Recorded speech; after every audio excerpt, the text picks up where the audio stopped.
Selamat pagi anak-anak semua. Bersama ini saya akan mencoba untuk memberikan satu motivasi belajar. Kenapa kita perlu satu motivasi? Karena memang pembelajaran itu sulit sekali untuk dilakukan. Orang belajar karena dua hal. Pertama, karena dia mempelajari apa yang dia suka dengan kesadarannya, atau dia terpaksa belajar.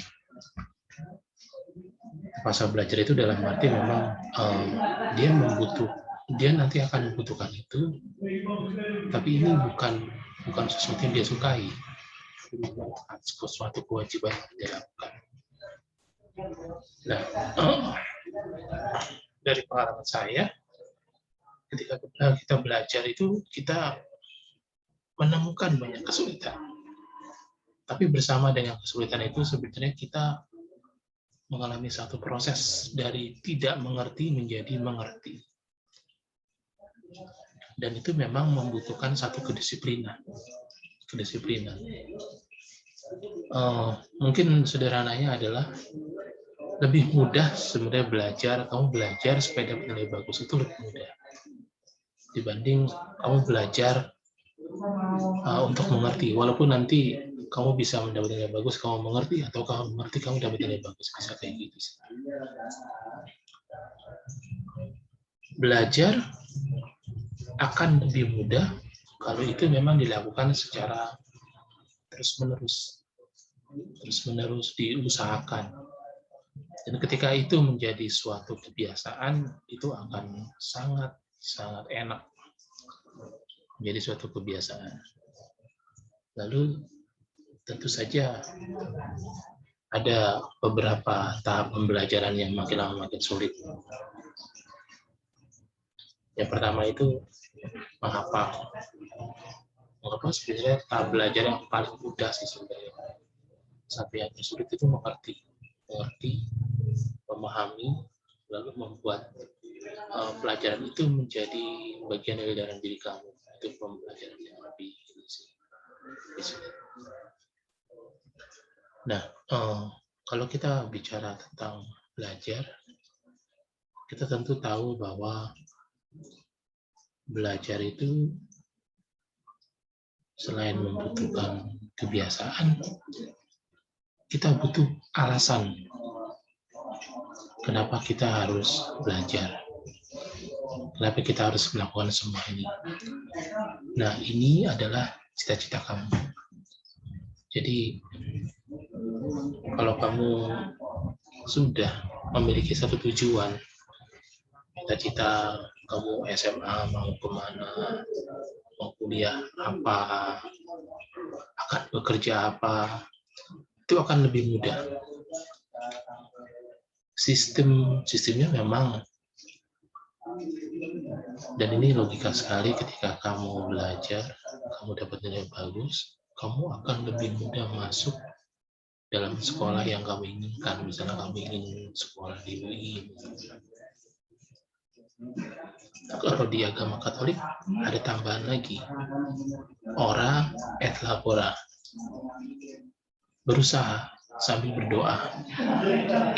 Sebenarnya kalau untuk saya sih ini sebenarnya satu teknik yang sederhana, bahwa ketika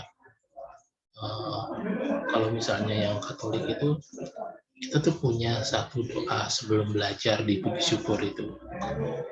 Nah itu sebenarnya rumusan sederhana. Setelah itu dengan rahmat Tuhan ya, belajar itu menjadi satu proses yang lebih sederhana. Jangan lupa juga ketika kita berhasil, peran Tuhan dalam setiap keberhasilan kita tuh kalau kita cuma berhasil dan kita yakin karena cuma diri kita doang, kita jatuhnya sombong, kita jatuhnya tidak merasa bahwa ini aku yang lakukan, berhasil karena aku dan bukan karena orang lain. Jadi kesombongan itu, dan itu kurang baik sih, jatuhnya itu kurang baik.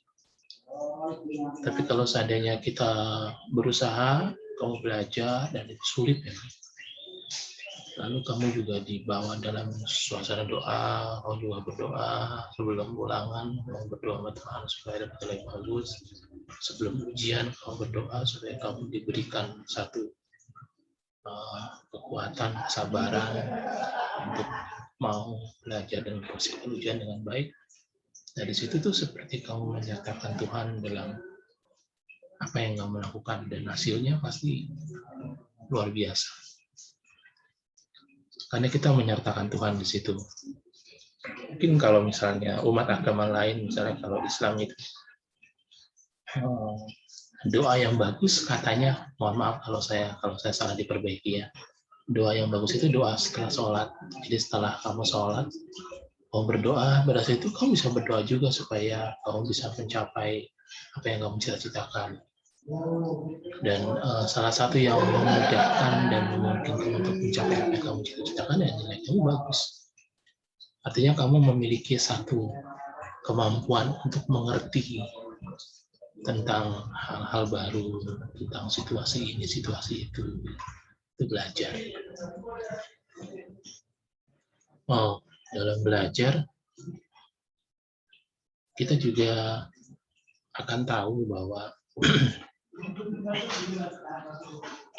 ilmu itu bisa dibawa nantinya.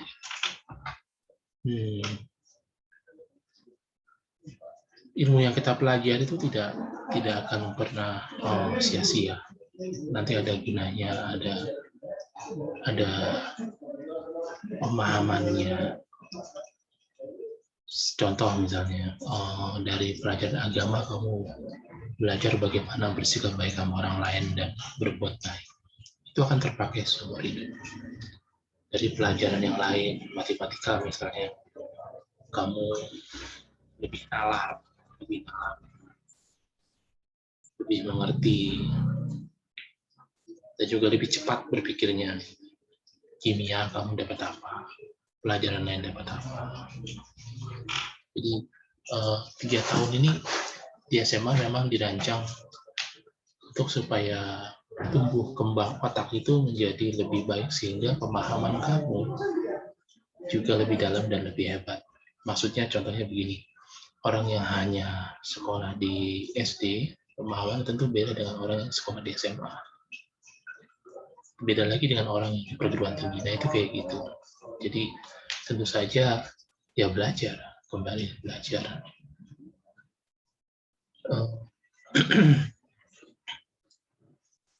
Ada pesan juga sedikit sebenarnya.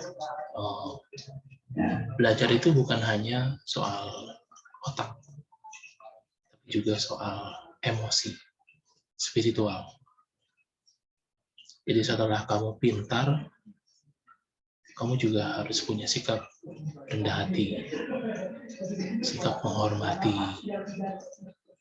sikap membantu. Kamu punya sikap, dan itu ada dalam ajaran agama. Nah, bagaimana kita mengembangkan itu? Tentu saja dengan praktek-praktek agama ya, agama-agama di Islam, di Kristen, di Katolik, di Buddha, kalau di sekolah kita. Kalau di Katolik contohnya kita ada ibadat. Dalam ibadat itu kita menyatukan diri dalam doa kepada Tuhan. Jadi memang ibadat itu penting sih, sebagai latihan juga. Lalu saya juga merencanakan untuk misa Jumat pertama yang memiliki daya atau kekuatan yang luar biasa itu. Makanya banyak orang Katolik yang misa di Jumat pertama. Nah jadi ininya dan hatinya dipakai juga. Jadi itu pembelajaran yang nanti akan luar biasa kalau misalnya kamu dapat mengerti itu.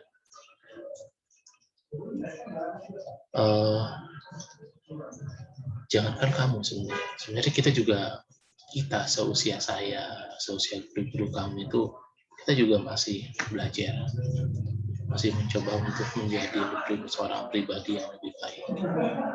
Jadi memang kata belajar ini akan terpakai terus seumur hidup.